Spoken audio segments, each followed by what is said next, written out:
You're standing in Tyler's driveway, looking at the truck he just picked up, chrome catching the afternoon light, and he's already talking about the trim package before you've said a word. You nod. You've done this nod before. Somewhere behind your ribs, a quieter number is doing math neither of you wants to hear right now. Every generation gets handed its own arrival costume, the one purchase that's supposed to prove you finally made it. Nobody sits you down and explains the rule. You just absorb it, and once you can afford the version your generation was sold, you buy it, because it feels like arriving. Stick around, because there's a version of this trap for people in their 20s, their 40s, their 60s, and one of them probably already has your name on it. Whitfield money exists for the ones who'd rather catch it early. Here's the part that makes this almost impossible to catch from the inside, and it's worth sitting with for a second before we go any further. It never feels like a costume while you're wearing it. It feels like arriving. It feels like the responsible next move for someone at your stage of life. The thing everyone around you is quietly applauding. Nobody warns you that the feeling of arrival and the fact of arrival run on two completely different clocks. One of them shows up the same afternoon you sign the paperwork. The other one takes decades to show up, quietly, in a number most people never let anyone else see, including the people standing right next to them in that driveway. Marcus has spent enough years going through other people's numbers to notice the pattern repeats itself with almost mechanical precision. Different decade, different price tag, same costume, just cut and tailored to fit whatever that particular generation was told counted as proof. The trade underneath it never actually changes. Only the outfit does. If that idea is already landing somewhere, this is worth staying with, because the next few minutes are where it stops being a theory and starts having a face attached to it. Take a man named Walter. 68 years old, silver hair, the kind of steady handshake that makes you trust him in about 4 seconds. Walter grew up watching his own parents rent for their entire lives, moving twice when landlords sold out from under them without warning. So when Walter got approved for his first mortgage, he didn't take a modest loan and grow into it over time. He took the biggest number the bank would hand him, because in his generation, the size of the house was the proof itself. Not shelter, proof. He built a life inside that house, raised 2 kids in it, hosted every holiday in it for 4 decades straight. And for most of those years, the house did exactly what it was designed to do. It made him look like a man who had unquestionably made it. The problem is, everything Walter didn't build alongside it, quietly, in the background, while the house kept doing its job on the surface. His pension disappeared in a restructuring he never saw coming. His retirement account stayed thin his entire working life. His savings would not comfortably carry him through another 25 years. Almost everything he owns is sitting inside 4 walls he still lives in, and turning that equity into usable cash means leaving the only neighborhood his grandchildren have ever known him in. Walter is not broke, not in the way people usually mean it. Walter is trapped inside the very proof he spent 40 years constructing. The costume worked exactly as designed. It simply was never a retirement plan, and nobody ever told him the two things weren't the same purchase. If any part of Walter's story sounded familiar, sit with it for one more second before you scroll past it entirely. Staying with this channel is the fastest way to catch your own version of it before it finishes building itself around you. Now take a woman named Diane. 52 years old, a marketing career she genuinely earned through 15 straight years of climbing. A corner office she worked hard to reach and kept once she got there. Diane's generation watched their own parents struggle on a single income and made a private, unspoken vow to do better than that. And Diane did do better. Every raise she earned was real. Every promotion was fully deserved. But here's what happened alongside every single one of those wins. So quietly that Diane never once noticed it happening in real time. Month after month, raise after raise.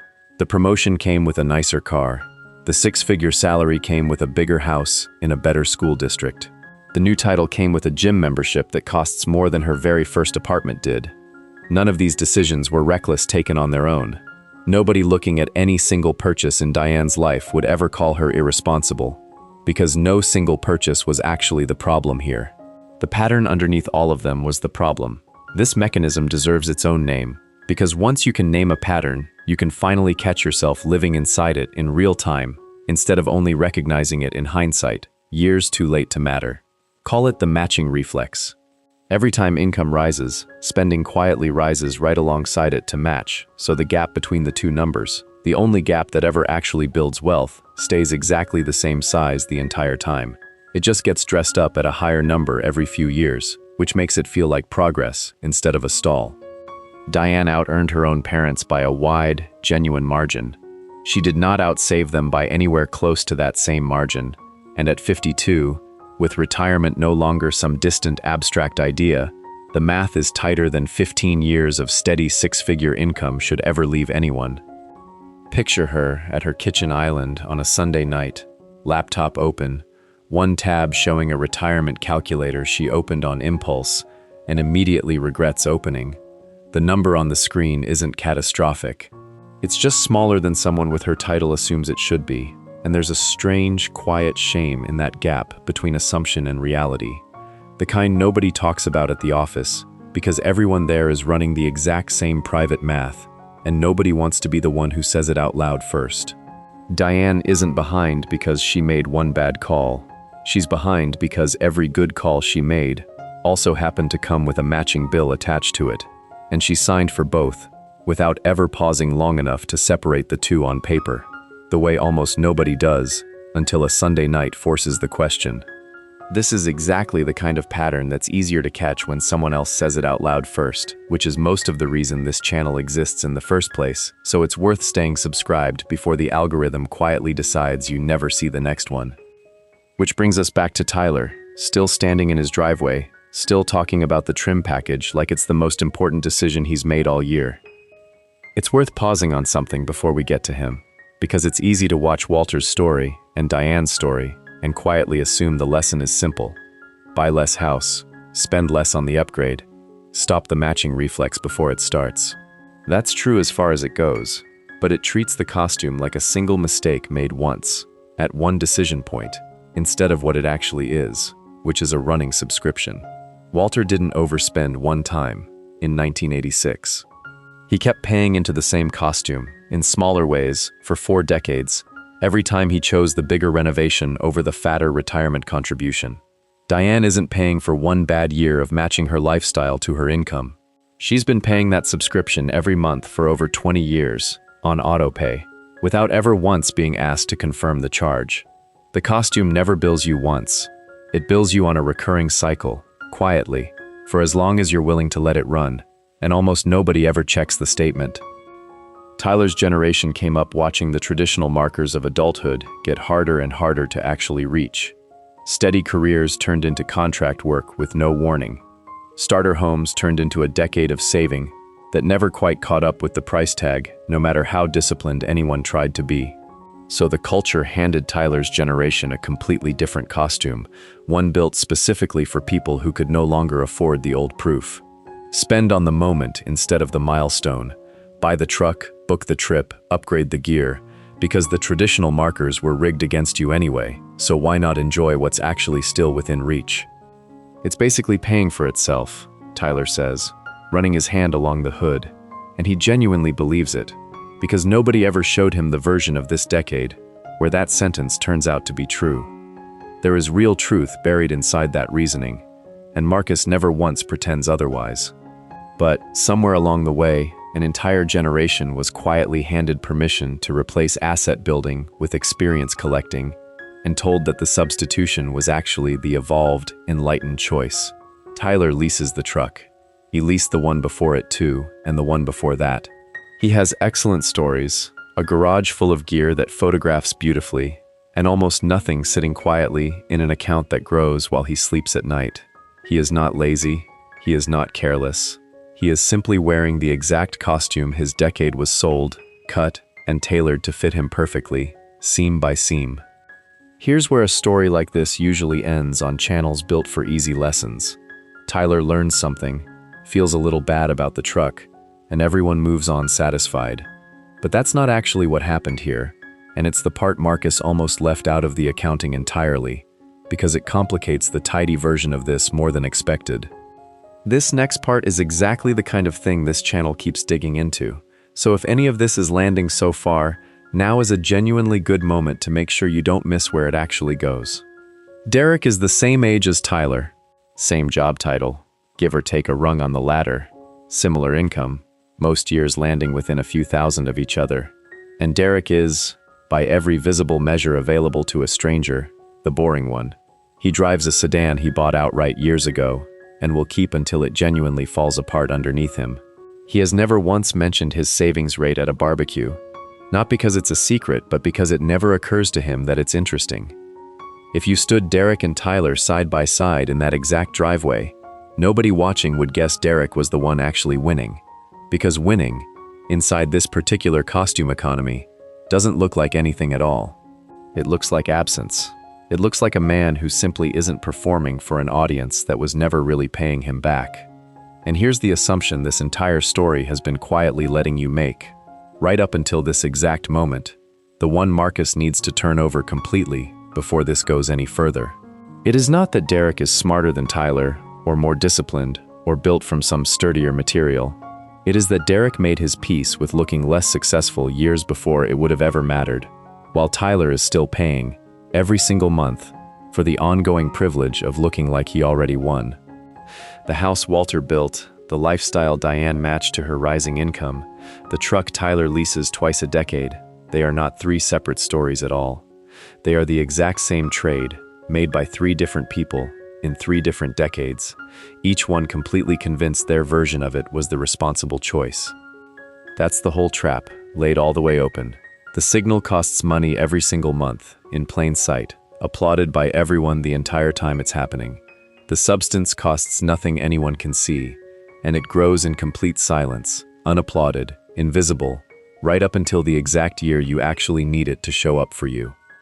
There's one more generation worth naming here, because it's tempting to assume the youngest one already learned every lesson the older three are still quietly paying for. She has an investing account she actually funds every single month without fail, and she is, without question, more financially literate at her age than Walter, Diane, or Tyler ever were at the same point in their own lives. She talks about compound growth, the way older generations talk about the weather, easily, casually, like it's just part of the air. She should, by every reasonable measure, be exempt from all of this entirely. She isn't, and the reason why is the most modern version of the exact same costume, just cut for a screen instead of a driveway. Maya's generation was never handed a house or a job title to prove they'd arrived. They were handed an audience instead, and the proof quietly became aesthetic, the apartment that photographs well, the outfit that reads as taste to strangers who will never once actually meet her in person. Maya is investing with one hand and performing a rival with the other hand, and right now, if she's honest with herself, the performing hand is winning by a fairly wide margin. She isn't failing, she's early, but the costume found her too, wearing a completely different cut than it wore for Walter, or for Diane, or for Tyler in his driveway. 4 generations, 4 different decades, 4 completely different costumes, and one identical trade sitting quietly underneath every single one of them. Every one of these people believed sincerely and without a shred of dishonesty that what they were buying was proof. A house that quietly swallowed the retirement plan whole. A lifestyle that swallowed the raise before it ever had a chance to compound. A truck that swallows a payment every single month it will never actually stop swallowing. An aesthetic that swallows attention Maya could be pointing somewhere far quieter and considerably more useful to her future. None of them are foolish. None of them are careless. They simply inherited a rule nobody ever bothered to write down and followed it exactly the way they were quietly taught to. So here's the actual move, the one Derek already made years ago without ever once announcing it to anyone. You don't have to give up the costume completely, and honestly, Marcus isn't asking anyone to live like a monk in some beige, joyless room. What you do instead is decide, on purpose, before the culture quietly decides it for you, that you're willing to look a little less arrived than you actually could, so the part nobody else can see gets to grow uninterrupted in the background. Keep the house, but stop treating it as the entire plan. Take the raise, but let only half of it upgrade your life, while the other half disappears somewhere it can quietly compound for years. Enjoy the truck, the trip, the whole personality of your particular decade, just at roughly half the volume, with the other half funding the version of you that never needed an audience at all to feel real. That's the entire difference between Tyler and Derek, standing in the very same driveway, under the exact same afternoon light. Not intelligence, not luck, just which half of the paycheck each of them quietly decided the costume was allowed to keep. So, here's the honest question worth sitting with after this ends. Which decade's costume did you personally inherit? And did anyone ever actually ask whether it fit you? Or did you simply put it on because everyone around you already had theirs on, and nobody wanted to be the first one standing there without it? You don't owe anyone that answer out loud. Not even yourself. Not today. But the first person who ever benefits from naming it honestly is always the one who finally asked the question. And the substance only ever starts compounding for real on the day you stop paying for the signal instead.